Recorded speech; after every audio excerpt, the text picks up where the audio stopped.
Hello दोस्तों जैसा कि आप लोगों को पता ही होगा कि पीएम विश्वकर्मा योजना प्रधानमंत्री विश्वकर्मा योजना प्रधानमंत्री श्री नरेंद्र मोदी जी द्वारा 17 सितंबर 2023 को विश्वकर्मा दिवस पर शुरू की गई थी।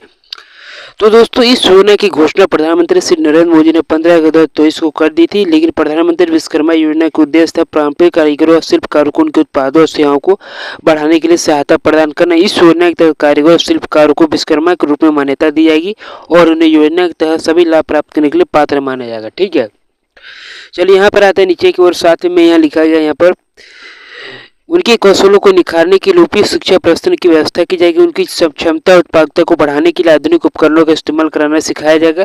साथ ही इच्छुक लाभार्थियों को बिना किसी सिक्योरिटी के ऋण पर ब्याज छूट के तथा ऋण प्रदान करने का प्रावधान होगा। ठीक है, तो इसके अलावा यहाँ पर आप लोग देखिए डिजिटल शक्तिकरण को बढ़ावा देने और नए अवसरों को मदद करने हेतु ब्रांड प्रचार और बाजार लिंकेज के लिए एक मंच प्रदान किया जाएगा। पीएम विश्वकर्मा योजना प्रधानमंत्री विश्वकर्मा योजना मतलब पारंपरिक कारीगरों और शिल्पकारों के कामों को बढ़ाने के लिए एक महत्वपूर्ण कदम है। ठीक है, चलिए यहाँ पर आप बात करते हैं ओवरव्यू की पीएम विश्वकर्मा योजना का। ठीक है, एक कॉलम बना हुआ है जैसा आप लोग स्क्रीन पर दिखाई दे रहा है। तो योजना का नाम होगा पीएम विश्वकर्मा योजना। ठीक, योजना की शुरू करने की तारीख थी 17 सितंबर 2023। प्रधानमंत्री नरेंद्र मोदी जी ने शुरू की थी। योजना शुरू करने का स्थान था नई दिल्ली। योजना के लाभार्थी प्रारंभिक कारीगर और शिल्पकार। योजना का लाभ हो गया यहाँ पर मुफ्त ट्रेनिंग, टूल किट के लिए राशि, लोन सर्टिफिकेट इत्यादि। ठीक है, और यहाँ पर देख लीजिए वेबसाइट भी दिया गया, आधिकारिक वेबसाइट फ्री है, इसमें जाकर आप लोग आवेदन कर सकते हैं। ठीक, चलो बताते हैं आप लोग का आवेदन कैसे करना है। सबसे पहले यहाँ बात करते हैं लाभार्थी के लिए योग्यता।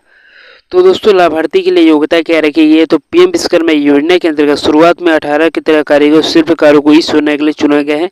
स्वरोजगार के आधार पर असंगठित क्षेत्र में हाथ और औजार से काम करने वाला योजना में निम्नलिखित 18 परिवार आधारित प्रारंभिक व्यवसाय में लगे कारीगर या शिल्पकार पीएम विश्वकर्मा योजना के तहत पंजीकरण के लिए पात्र होंगे। ठीक है, जैसा आप लोग स्क्रीन पर आप लोग लिखा गया है। चलिए यहाँ पर अब नीचे की ओर आते हैं। यहाँ पर क्या लिखा गया, इनमें से एक कैटेगरी में क्या होना चाहिए, तो यहाँ पर लिखा गया बढ़ई होना चाहिए, नाव होना चाहिए, कवच बनाने वाला लोहार होना चाहिए, हथौड़ा, टूल किट, ताला बनाने वाला सुनार, कुम्हार, मूर्तिकार, पत्थर तराशने वाला, पत्थर तोड़ने वाला, मोची, जूता, फुटवेयर, मेंशन, टोकरी निर्माता, चटाई, कोयर बुनकर, झाड़ू निर्माता, गुड़िया खिलौना, नए माला निर्माता, मालाकार, धोबी, दर्जी, मछली पकड़ने का जाल निर्माता। ठीक है, इनमें से एक कैटेगरी में आप लोग काम करना होना चाहिए। उसके बाद यहाँ बात करते हैं आप लोग को आयु सीमा। तो आयु सीमा दोस्तों निम्नतर रखी गई है 18 वर्ष। ठीक है, 18 वर्ष रखी गई पंजीकरण के लिए। अब यहाँ बात करते हैं परिवार संबंधी योग्यता, क्या लिखा गया है,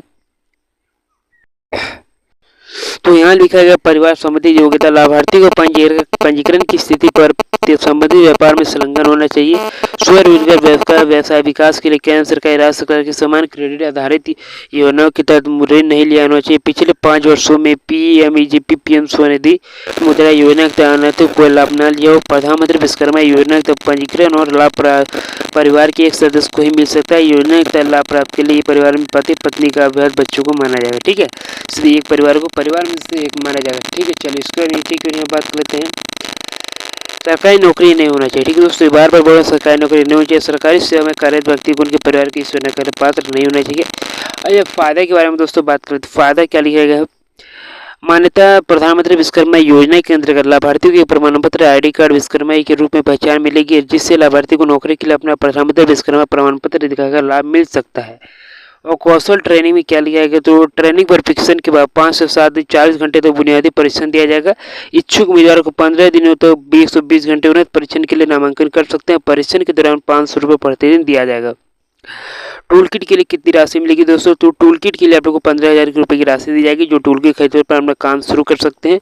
और ऋण लोन सहायता क्या लिखा गया, तो यहाँ लिखा गया दोस्तों प्रधानमंत्री विश्वकर्मा योजना के लाभार्थियों को पहली बार सिक्योरिटी रहित उद्यम विकास के लिए 1 लाख रुपये का लोन दिया जाएगा, जिसको 18 महीने में वापस हो सकते हैं। ठीक है, यानी कि 1 साल आप लोग को 6 महीना। ठीक है, 1 साल 6 महीना। और यदि आप पहली बार लोन का समय वादा कर दें तो आपको दूसरी बार 2 लाख रुपये का लोन ले सकते हैं, जिसके भुगतान करने के समय 30 महीने दिया गया। 30 महीने दिया गया, 2 साल 6 महीने। ठीक है, और ब्याज की रियायती दर 5% होगी और MOMSC के द्वारा 8% की ब्याज पर लोन भुगतान किया जाएगा। लोन की इस प्रक्रिया में क्रेडिट का शुल्क भारत सरकार द्वारा वहन किया जाएगा।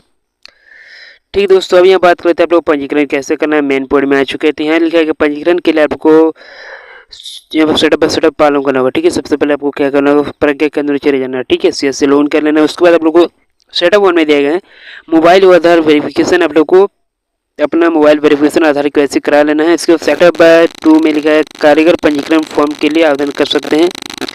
और पीएम विश्वकर्मा योजना प्रमाण पत्र, पीएम विश्वकर्मा डिजिटल आईडी और प्रमाण पत्र डाउनलोड कर ले। उसके बाद योजना का लाभ लेने के लिए आवेदन करें और स्टेप बाय स्टेप प्रारंभ करें। ठीक है, तो दोस्तों आप लोग वीडियो जरा सा भी अच्छा लगे तो वीडियो को लाइक कर दीजिए, चैनल को सब्सक्राइब जरूर करें। मिलते हैं नेक्स्ट वीडियो में ऐसी नए अपडेट को लेकर आऊँगा।